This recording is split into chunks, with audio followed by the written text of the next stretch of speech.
വളരെ എളുപ്പത്തിൽ സിമ്പിളായി ടേസ്റ്റിലൊരു മുട്ട റോസ്റ്റ് റെസിപ്പി ആട്ടോ. പൂരിയുടെ കൂടെ ചപ്പാത്തിൻ്റെ കൂടെ എങ്ങനെ വേണം കഴിക്കാം.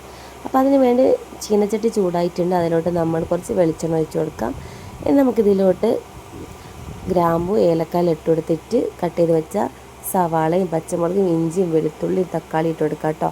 അപ്പോൾ സവാള ഒരു വലിയ സവാളയാണ് എടുത്തത്. അപ്പോൾ ഒരു തക്കാളി 3-4 പച്ചമുളക് ആവശ്യത്തിന് ഇഞ്ചി വെളുത്തുള്ളി പേസ്റ്റ് കേട്ടോ.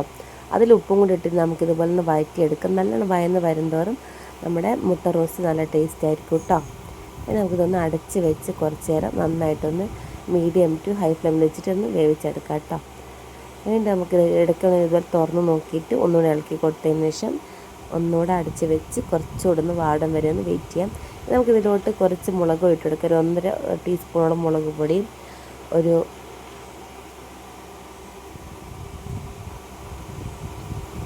1/2 ടീസ്പൂണിൻ്റെ അടുത്ത് മഞ്ഞൾപ്പൊടിയും അതേപോലെ നമ്മൾ ഇനി ഇട്ട് കൊടുക്കാൻ പോകുന്നത് ഒരു ടീസ്പൂൺ മല്ലിപ്പൊടിയും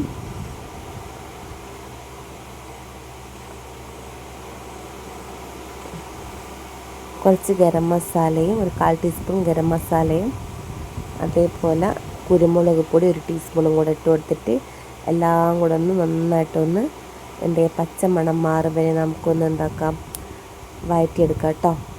അപ്പോൾ ഈ ഒരു കറി നിങ്ങൾ ഉണ്ടാക്കുകയാണെങ്കിൽ എല്ലാവർക്കും ഇഷ്ടപ്പെടും. പിന്നെ ഇത് നിങ്ങളെ കയ്യിൽ മസാല ഇല്ലെങ്കിൽ വിചാരിക്കുക, വെറും മല്ലിപ്പൊടി മുളക് പൊടി അതേപോലെ മഞ്ഞൾപ്പൊടിയും വെച്ച് നമുക്ക് ഈ സിമ്പിളായിട്ടുള്ള ഈ മുട്ട റോസ്റ്റ് ഉണ്ടാക്കിയെടുക്കാൻ പറ്റും കേട്ടോ.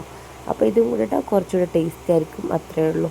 നമ്മൾ വേവിച്ച് വെച്ച് നമ്മുടെ പുഴുങ്ങി വെച്ച മുട്ട ഇതിലോട്ട് ചേർത്ത് കൊടുക്കാം. അപ്പോൾ ചേർത്ത് കൊടുത്തിട്ട് ഒന്ന് ഇതിലോട്ട് മസാല പിടിക്കും വരെ മിക്സ് ചെയ്തെടുത്തതിന് ശേഷം നമുക്കിതിലോട്ട് വെള്ളം ചേർക്കണമെങ്കിൽ നിങ്ങൾ എന്ത് ചെയ്യുക, ചൂട് വെള്ളം ചേർക്കാം കേട്ടോ. അപ്പം ഞാനിവിടെ തിളച്ച വെള്ളം കുറച്ച് ഒഴിച്ചു കൊടുക്കുന്നുണ്ട്. അപ്പോൾ മസാലയൊക്കെ ഒന്ന് പിടിച്ചതിന് ശേഷമാണ് കുറച്ച് വെള്ളം ഒഴിച്ച് കൊടുക്കുന്നത്.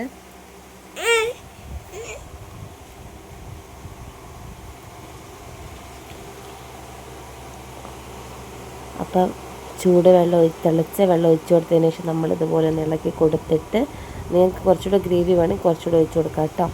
അപ്പോൾ എനിക്ക് ഇത്ര ഗ്രേവിയാണ് വേണ്ടത്. അപ്പോൾ ഞാൻ അതിനനുസരിച്ച് വെള്ളം ഒഴിച്ച് കൊടുക്കുന്നത്. അപ്പോൾ തിളച്ച വെള്ളം തന്നെ ഒഴിച്ച് കൊടുക്കണം, തണുത്ത വെള്ളം ഒഴിക്കാൻ നിൽക്കരുത് കേട്ടോ.